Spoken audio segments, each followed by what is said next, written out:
We want to take you now to San Leandro, California, where Vice President Kamala Harris is campaigning with Governor Gavin Newsom ahead of next week's recall election. Let's watch.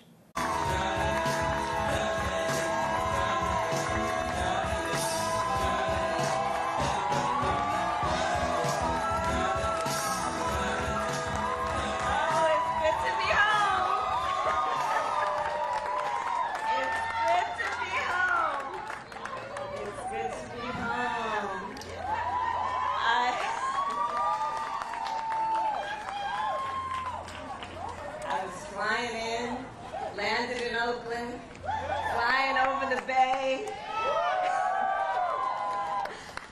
Area. Good to be home.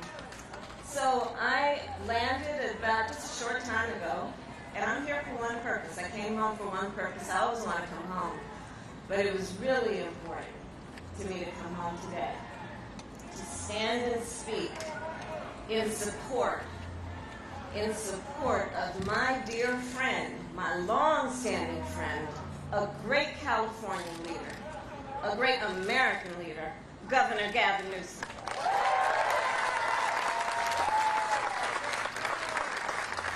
And I'm about to talk about Gavin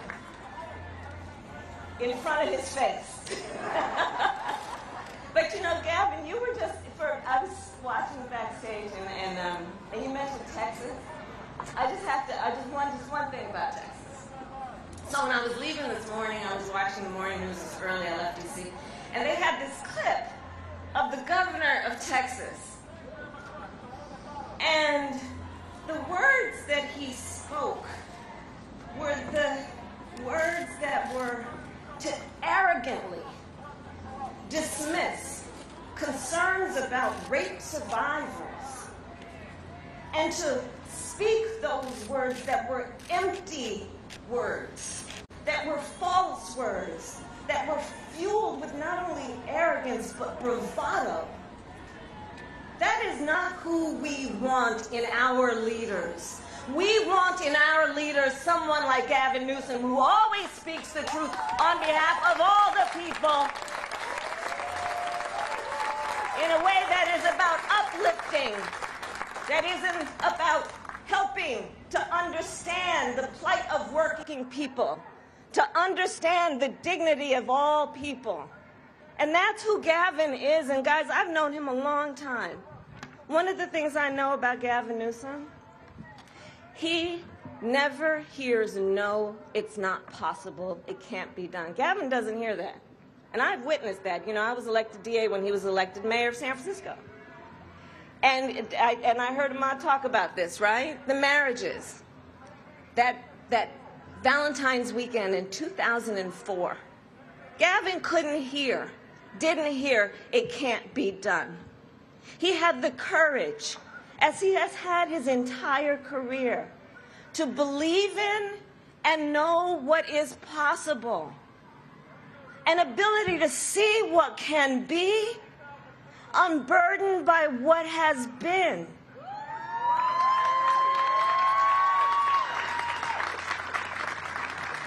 That's the kind of leadership this daughter and we as Californians and daughter of California wants.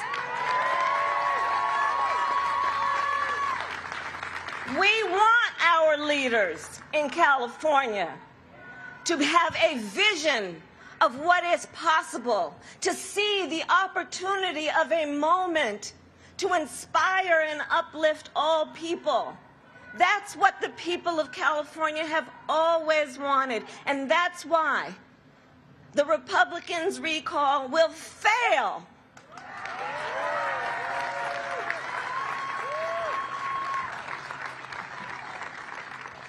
And it is so good to be in the House of Labor. It is so good to be in the House of Labor. And let me tell you something. I am clear. I know Gavin is clear. It is the men and women of labor, the working people of our unions, the working people of California who are going to show what kind of leadership they want and are going to walk their talk and make sure that this political game of this recall is defeated. And let's look at what Gavin has accomplished. You know, he and I were talking backstage.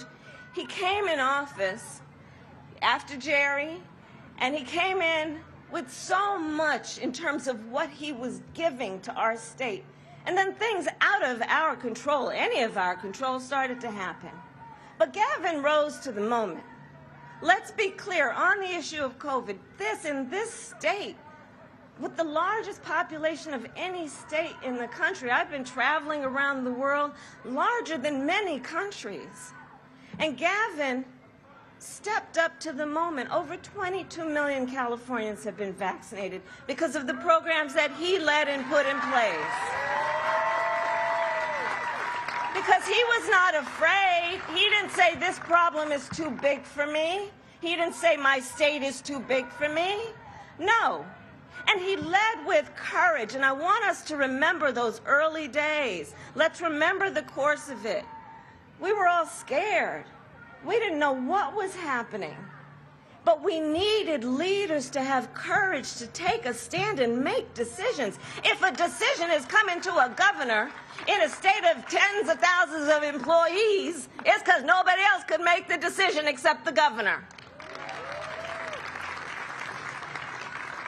It's because it took one person, who is Gavin Newsom, to make hard decisions in a moment of crisis that was unpredictable. And he led. He led in saying, I understand the plight of working people. And so I'm going to make sure that in the state of California, we have workers' comp for people who caught COVID on the job, because there is no reason that working people should have to lose their benefits in a moment of personal crisis like that. Gavin Newsom said we're going to have paid family leave because, as Jennifer said, Gavin has always understood that if you want to lift up America, you've got to lift up working people, understand that unions are going to be a big part of that, and women are going to be a very big part of that.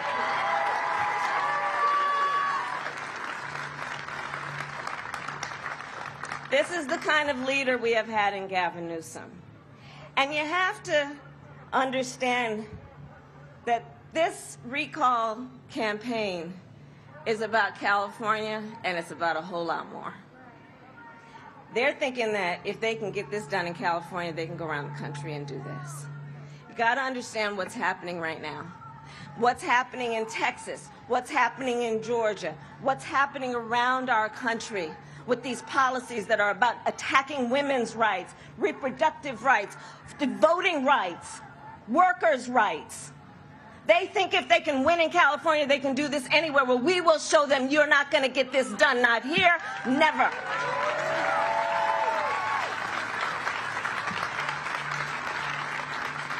So this election, guys, it's not a one-off.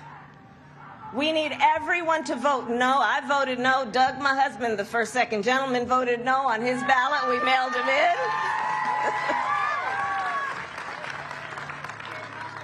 And we got to get this done. We've got 6 days. It's a week from yesterday, so next Tuesday, the 14th.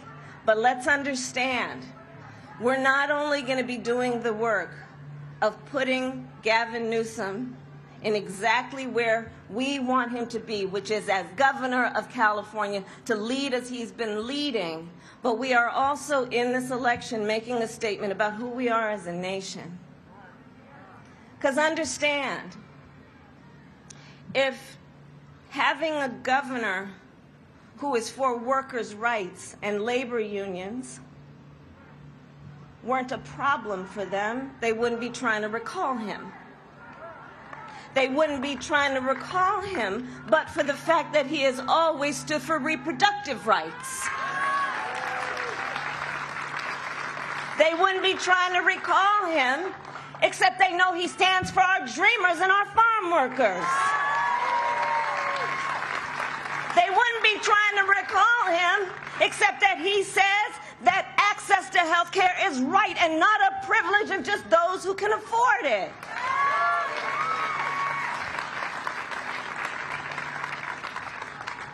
these are the issues that are at play. They wouldn't be trying to recall him except that they know he is a national leader on one of the greatest threats to our democracy right now, which is these blatant attacks on voting rights.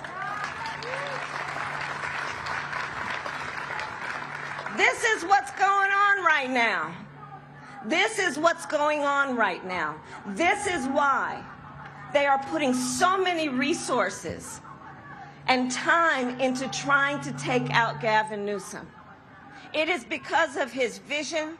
It is because of the agenda. It is because of who he fights for. And so we are here to say today we fight for Gavin Newsom.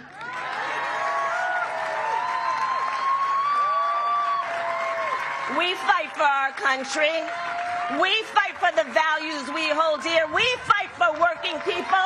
We fight for organized labor. We fight for dreamers. We fight for women. We fight for voting rights. And we stand as Democrats saying we are proud to do all of that and more.